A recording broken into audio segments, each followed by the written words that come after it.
जय शालिग्राम चैनल में आपका स्वागत है। ये कहानी एक बेबस माँ की है जो दो बच्चों को भूख से तड़पते हुए परेशानियों से जूझती है।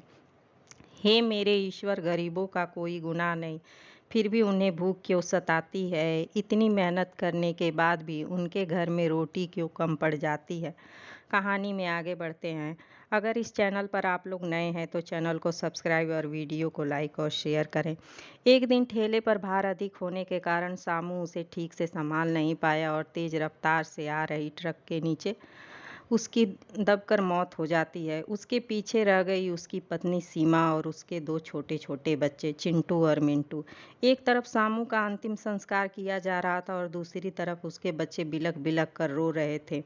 वो इसलिए नहीं कि उसके पापा मर गए हैं, वो तो इसलिए बिलख रहे थे। उन्होंने कई दिनों से पेट भर के खाना नहीं खाया था। आज तो उनके मुंह में एक निवाला तक नहीं गया था।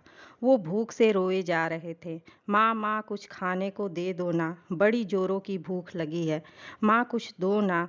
कोई कितना भी पत्थर दिल हो, ऐसा परिस्थिति देखकर किसी का भी दिल पसीज जाता। पड़ोसियों को दया आई और अगल-बगल से पड़ोसियों ने खाना लाकर बच्चों को दे दिया। बड़े दिनों के बाद चिंटू और मिंटू ने पेट भर के खाना खाया। अजीब आभास हो रहा था। एक तरफ लोग सामू की मौत पर दुख प्रकट कर रहे थे, वहीं दूसरी तरफ उसके अपने बच्चे बड़े मन से खाना खा रहे थे। सीमा ने अगले कुछ दिन इसी तरह से इधर-उधर से लेकर मांग कर अपने बच्चों को पेट पाल रही थी। लेकिन ये कब तक चलता? लोगों ने मदद करना बंद कर दिया। सीमा पागलों की तरह इधर उधर काम ढूंढने लगी, लेकिन बहुत कोशिशों के बाद भी किसी ने उसे काम नहीं दिया। आज थक हार कर लौटी तो बच्चे उम्मीद से उसकी तरफ देख रहे थे। चिंटू तुतलाती हुई आवाज में बोला, क्या लाई हो माँ? जल्दी से दे दो, भूख लगी है।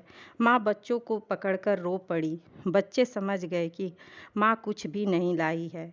एक पल के लिए अजीब सा सन्नाटा छा गया। फिर मिंटू बोली, माँ ये चिंटू कब मरेगा? माँ बोली, पागल हो गई है क्या? ऐसा क्यों बोल रही है? माँ डांटते हुए बोली, माँ जब पापा मरे थे तो उस दिन हम लोगों को पेट भर के खाना मिला था।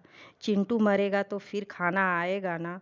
मिंटू की बातें सुनकर मानो माँ का कलेजा फट गया।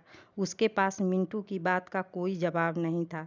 देखिए दोस्तों, ये सिर्फ एक कहानी नहीं है, ये दुनिया के लाखों लोगों की हकीकत है। इस पर गौर कीजिए। जिस खाने को हम थाली में ऐसे ही छोड़ देते हैं, उसकी कीमत को समझिए। बचपन से हम लोगों को खाने का आदर करना सिखाया जाता है, लेकिन हमने कभी असल में भूख को नहीं देखी। थाली भर के खाना लेते हैं, आधा खाना वेस्ट कर देते हैं। बस एक दिन भूखा रहकर देखिए, फिर समझ आएगा कि कैसे बहुत सी जनता रोड पर भूख से तड़प कर खाली पेट रहते हैं। चलिए हम लोग आज प्रण करते हैं कि हम कभी भी अन्न का अपमान नहीं करेंगे। हम कभी भी होटल जाकर 3 लोगों के बीच 5 लोगों का खाना नहीं मंगवाएंगे। चलिए आज से हम लोग संकल्प लेते हैं कि हम लोग खाने का आदर करेंगे, उसे वेस्ट नहीं करेंगे। हम देश के अच्छे नागरिक हैं तो ज़रूरतमंद को अपने अनाज से कुछ अंश दान करने की कोशिश करें। आओ हम सब मिलकर अपने देश में एक ऐसा नियम बनाएं, बचा हुआ अच्छा भोजन ज़रूरतमंद तक पहुंचाएं। जय शालिग्राम।